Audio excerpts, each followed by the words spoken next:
Hey, what's up guys? My name is Daniel and I got another video for you guys of a mega game. This is actually going to be a really fun day because it was a private game for Airsoft GI employees, but the last game was us against the rest of the walk-on players. So in this game I decided to take the left flank instead of the right side and try to hold them off. This left flank is pretty important because they can circle around one of the main buildings in the center if it's not protected.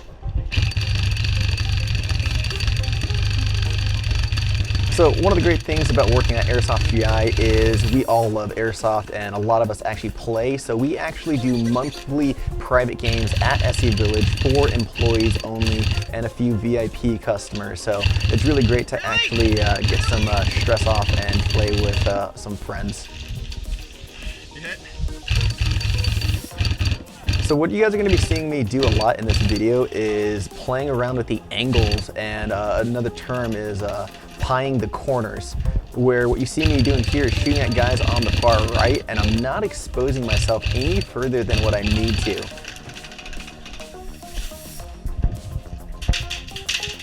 Another tip that's really helpful if you can develop the skills and the ergonomics of it is being able to shoot left-handed. So when I'm popping out of these covers on the left, I'm shooting completely left-handed, and it's a good way to keep your profile as minimal as possible. Now this is something that does take a lot of time and effort, but once you develop these skills for it, it's extremely helpful on the battlefield. So same thing here, I'm going to pie that corner and play with the angles and only peek out as much as I need to engage my target. There's never need to expose yourself more than necessary, where ideally I'm only going to shoot at one opponent at a time and then continue to work the angle around until I can see my next target.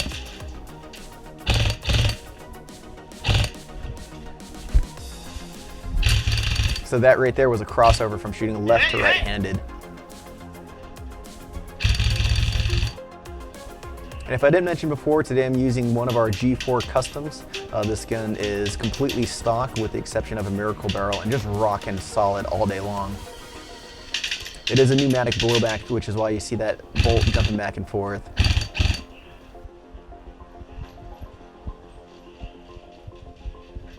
So right now we're holding this left flank pretty well.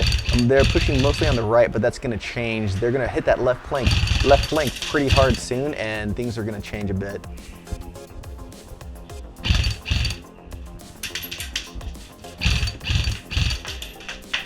So they got a decent shot on me, so I'm going to go back to respawn and try to get back to that spot. While I'm walking back, I notice that there are no more friendlies around me, so after I respawn, I book it as fast as I can, and I know that my position is definitely lost, so I back up a little bit more, go on the left side, and see how far they've advanced. And as you guys can see right now, they got pretty far forward. So at this point, I know they have a part of that left flank, but not all of it, so I'm going to try to hold my ground and prevent them from getting all the way around. At this point, I think we still have the main building in the center, but as I'm about to find out, there are not friendlies there anymore. There's actually a lot of hostiles. No. Those guys I'm waving at, I thought they were friendly, but they're actually all hostile, so now I know I'm in deep trouble because I'm about to get surrounded.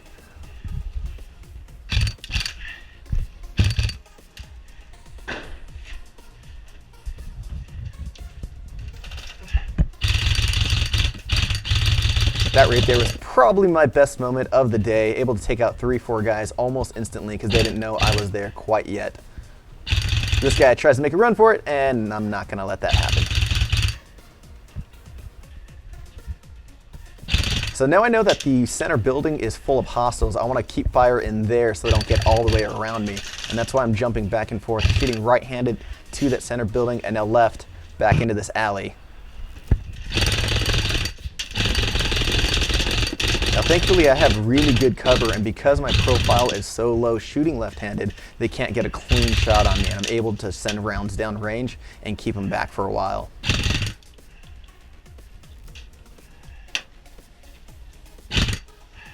And shield guy doesn't stand a chance.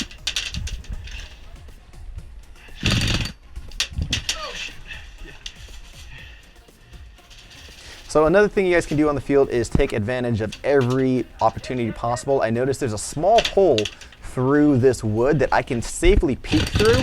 And so what I'm doing is I'm actually seeing where the guys are and if they're aiming at me or if they're not. And so what I'm doing is timing my shots out when I know they're not aiming at me and they're out in the open. So that was a huge advantage for me.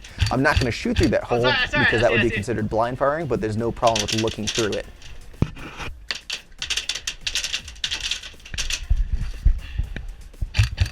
So at this point, they know where I'm at and I'm completely pinned, so I try to make a move.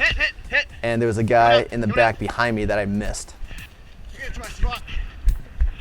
At this point, they completely overrun that position I was just at, and I'm going to try to hold the left as much as possible. The Airsoft GI team is getting pushed back very heavily. The enemy forces have about 50% of the field, probably more at this point, and we just need to hold them off for as long as possible.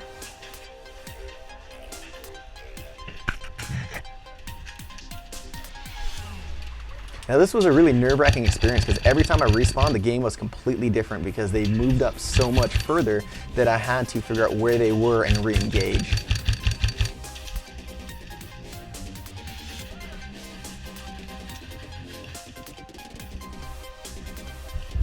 Thankfully with the G4 and that Miracle Barrel, I was able to make some of those long shots. Now, once again, getting low is a really big advantage. You can see right here, I got a clean shot at these 3-4 guys right away, and they have no idea where I'm at.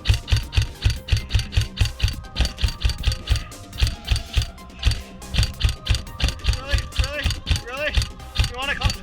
Are you hit?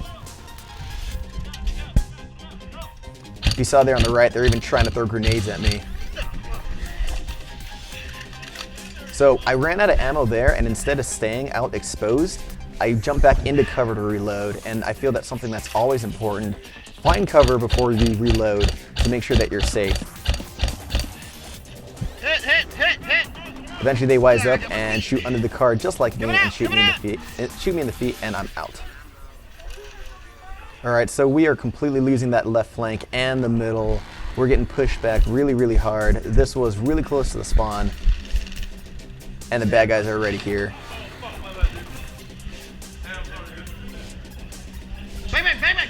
So right there, that guy was really close to me. I didn't want to shoot, so I called bang bang. I thought I had him dead to rights, but he called parlay, so I was going to respect that and go back a few feet and re-engage.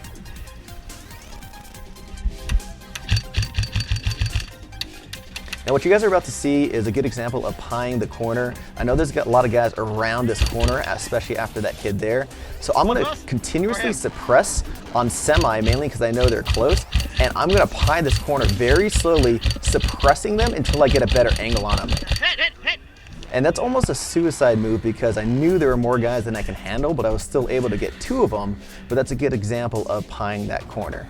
All right, so that's going to wrap it up for this game. The rest of the game, we got pushed back and were not able to hold them off until the game ended. But overall was a lot of fun, even though we lost. So I hope you guys like this gameplay. Let us know what you guys think in the comments below. And once again, my name is Daniel. This is GI TV, and thanks for watching, guys.